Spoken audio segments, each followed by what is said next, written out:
An analysis on the ones who walk away from Amylis. A brief summary. The Ones Who Walk Away from Amylis is a short story written by Ursula K. Le Guin in 1973.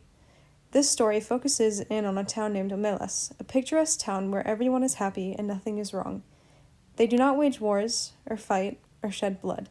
The town almost seems to be unreal, the time of the story taking place during a large festival. They party, listen to music, dance in the streets, and race.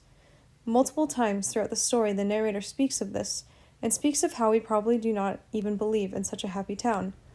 This leads to a twist in the end, a reveal that somewhere in Amylis, a child is locked in a tool room in a basement, forced to live their life in squalor, just for the happiness of other people in Amylis. This child is the reason they are content, because they realize they do not have to suffer like them. Some people see the child and forget it, and go on living life in Amylis, and some can't take it and leave the town, hence the title. About the author, Ursula K. Le Guin. Ursula was born in 1929 and was a very celebrated American author. She wrote many works, with a collection of 23 novels, 12 volumes of short stories, 11 volumes of poetry, 13 children's books, and a lot more. She mainly focused on science fiction works and other works of fantasy, but all with a realistic tinge to them. She did a lot of work on speculative fiction, a type of fiction in which the fiction itself doesn't quite fit into the science fiction narrative, but can be viewed as a form of it. Her works have been subjected to intense criticism over the span of her 60-year career. She is mainly known also for her focus on character development and her way of writing characters. Her most notable works include Earthsea, a series that lasted from 1964 to 2018, The Left Hand of Darkness, written in 1969, and The Dispossessed, written in 1974. Okay, so our overall question as a group is there really a world where only good resides? Okay, so our overall question as a group is there really a world where only good resides? And now I'm going to look at The Ones Who Walk Away from Amylis through a psychological lens. And one of the questions I chose for this was, how does a suffering child help keep the people of Amylis happy? In the end of this short story, it is revealed that the only reason the people of Amylis are able to be happy and stay peaceful in the way that they do is because of the child locked away in the basement. They are taken to visit the child, people young and old, which can also be interpreted that they are taken to see them when they themselves aren't happy or have taken their lives in Amylis for granted. It is also shown to young children, and which I imagine is like the main reason that the child is ever shown, imprinting the sight in their minds and leading them to think that it is a normal, needed thing for the rest of their lives. Because if the child were to be cared for, the entire town would cease to keep the peace. Without the reminder of this child, the people will not remember what true suffering is like. With this, they are forced to accept it and appreciate that above all, at least their life isn't like that child's. Some of the people see this not as a learning experience on why they should be happy, but rather a learning experience on cruel injustice and why Amylis is not all that they thought it to be, quite like the reader's experience. And those are the people who don't resort to violence or war, but rather just walk away. Growing up with this lesson permanently ingrained in their mind, and something they are reminded of at the most important moments, they become ignorant of the injustice and eventually have it settle in the back of their minds. It becomes rather than a constant reminder of the child and their misery, but a constant reminder that they should appreciate their happiness that they have.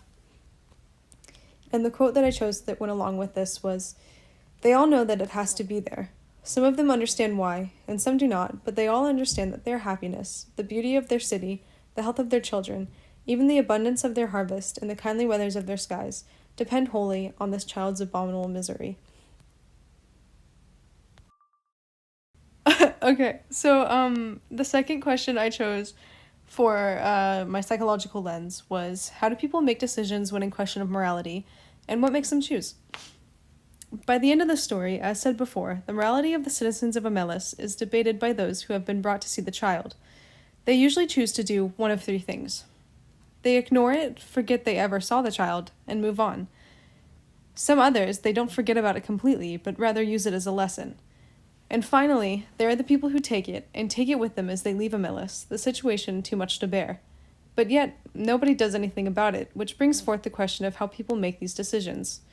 Most of the citizens of Amylis choose to accept it as a way of life, accept that the child is a lost cause anyway, and they shouldn't think about it too much.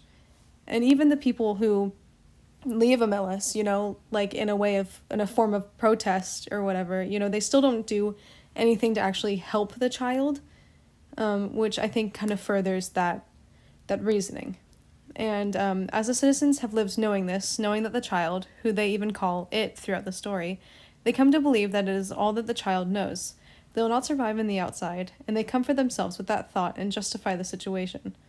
More than that, though, and what the true deciding factor is of how they act, is that they are taught to believe that the child suffering down there is suffering for their happiness. Without the child, Amylis would fail to keep the peace that they already have. So when in question of morality, they decide based on how the outcome is for them, including the people around them, which is a basic psychological human reaction.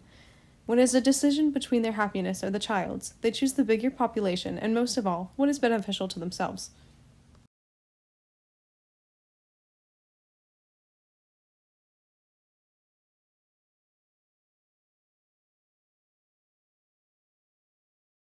The formalist critical lens focuses on formal elements such as language, structure, and tone within the text, and focuses on the text itself. The theme or message is directly stated in the work. The opening description of Amylis is crucial to understanding the text. The audience must be able to see and understand the perfect society in order to understand the later significance of sacrifice that are later introduced in the text. The usage of imagery and symbolism consistently throughout the text continue to add to the overall theme. As the narrator attempts to describe the perfection of Amylis, the narrator explains that it is difficult to describe because it's imaginary and that the preconceived notions of happiness the audience has contributes to such difficulties. The narrator asks the reader to essentially fill in the blanks by imagining their own perfect society. The author later addresses some of the more potentially dark aspects of Amylis by including drugs, specifically a drug called Druze. Few people need to use this drug because everyone lives in a state of contentment all the time. This drug is an example of one of the potentially destructive objects that even the most perfect of societies have. Through the introduction of Druze in the text, the main theme is presented as well. Happiness always exists in association with suffering. The theme again is demonstrated with the introduction of the basement and the basement child. In a basement under one of the most beautiful public buildings of Amylis, or perhaps in the cellar of one of its spacious private homes, there is a room. The room is about 3 paces long and 2 wide, a mere broom closet or disused tool room. In the room, a child is sitting. It could be a boy or girl. It looks about 6, but it is actually nearly 10. It is feeble-minded. Perhaps it was born defective, or perhaps it has become imbecile through fear, malnutrition, and neglect. This child wasn't always locked away. The author includes the child's recollections of seeing the sun and its mother in its true state of contentment that it once had. This helps show the true state of misery that the child is in. The existence of this child is not a secret and allows the reader to understand that the citizens of Amylis are choosing to not help this child. There is a general understanding that Amylis experiences such forms of happiness because of this child's suffering, and people just don't want to give that up. Majority of the citizens don't want to give up their own happiness for the sake of one child. Being introduced to this child is one of the many coming of age experiences that are illustrated throughout the text. Majority of the citizens in Amylis justify the immoral and unethical treatment of this child by weighing their own happiness in comparison. They all continue living their lives knowing that it is at the expense of one child's suffering. Other citizens who left Amylis after learning this fact demonstrate true individualism by leaving the only thing that they have ever known, which is Amylis and its happiness. They don't know life outside of Amylis. 2 questions that can be drawn from this lens are: how does the use of literary devices in the text help illustrate the theme of the text? And is it wrong for the citizens of Amylis to stay after learning the price of their happiness, or is it justified? Marxist criticism. Marxist lens revolves around a set of concepts and ways of thinking towards any particular idea and the use it has on the one believer's life. As seen in the ones who walk away from Omelas, this can be seen with the strange ethical belief of true purity. The use of abusing and clearly neglecting the child to gain pleasure for the mass seems to be how the world around us is built, with the social classes and the economic difference of the populace. The use of degrading someone to gain pleasure as a whole doesn't sound that bad in most views due to the rebuttal: if they didn't do this method, the mass will have to suffer. The idea itself sounds ludicrous, and yet it's human nature to be taking care of oneself and no one else. In the short story, the only thing missing would be the addition of more small rooms with people hanging on to their life, to be more relatable to real life and ever growing lower classes. Towards the end of the story, there is a part that says they would like to do something for the child, but there is nothing they can do. If the child were brought up into the sunlight, out of that vile place, if it were cleaned and fed and comforted, that would be a good thing indeed. But if it were done in that day and hour, all the prosperity and beauty and delight of Omelas would wither and be destroyed. This is also seen in the poem Hazel Tells Laverne, when the clearly unstable man tries to hook up with Hazel to grow higher in social standards. Of course, she refuses because she doesn't want to stoop that low to drag up dead meat. So this example shows no one truly wants to help people in need increase in society, because at the end there's no one that's gaining anything from it. The first question would be, will any human actually risk themselves to such treatment to please others? The other question would be, should a belief target one's life just to affect the community as a whole? The historic lens. This story, The Ones Who Walk Away from Omelas, can be viewed through a historic lens. Omelas is a utopian city that seems perfect. Everyone in it seems perfect, and they seem to have no problems and are only ever happy. Even though this is not how the real world is, it does and can be applied to history, and so we can view it through a historic lens. Throughout history, many people have been exploited for the good of other people, just like the child in the story. This can be seen with the difference between the low/middle class and the upper class, and it can also be seen within the wage gap and the use of cheap labor. The difference between classes. The Ones Who Walk Away from Omelas shows how people, for the good of themselves, would hurt other people in order to help themselves out and keep them at the top. In the story, the perfect utopia is good for almost everyone. Everyone is happy, everyone is blissful. There is no pain and no sadness. That is, except for the child. The child is being tortured. He is forced to sit in a broom cupboard. He is barely ever fed any food. He has no recognition of time. He sits in his own excrement.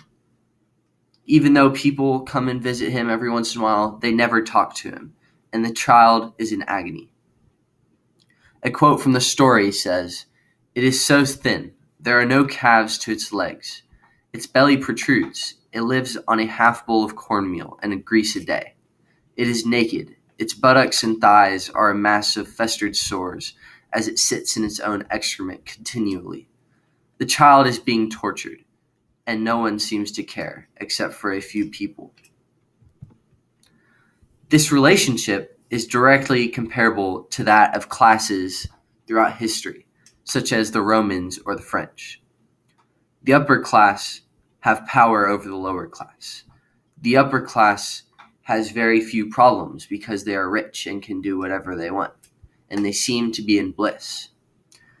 This is only possible due to the suffering of the lower class, which they push down and keep down so that they themselves can have better lives.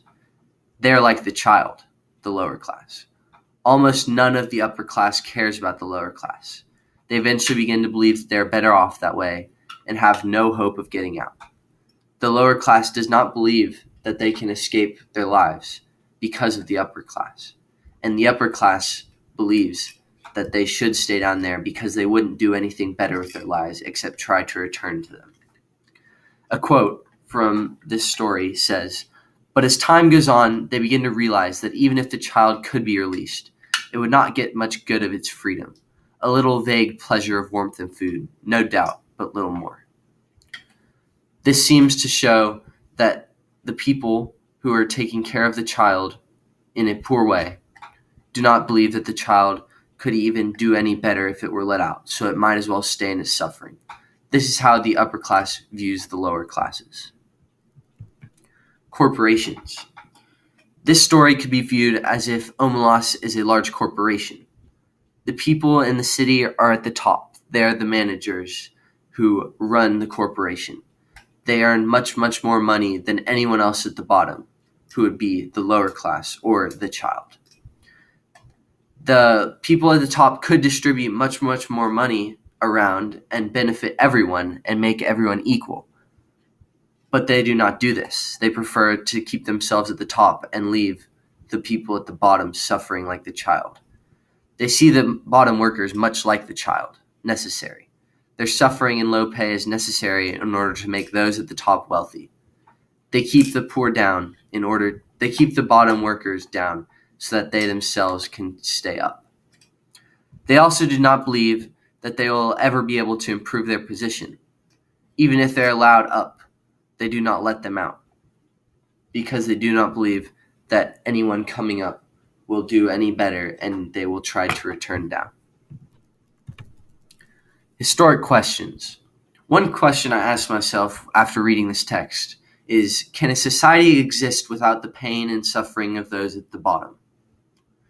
The other question I asked myself is, why does society always, in every scenario, fall into this pit of hurting others for their own good?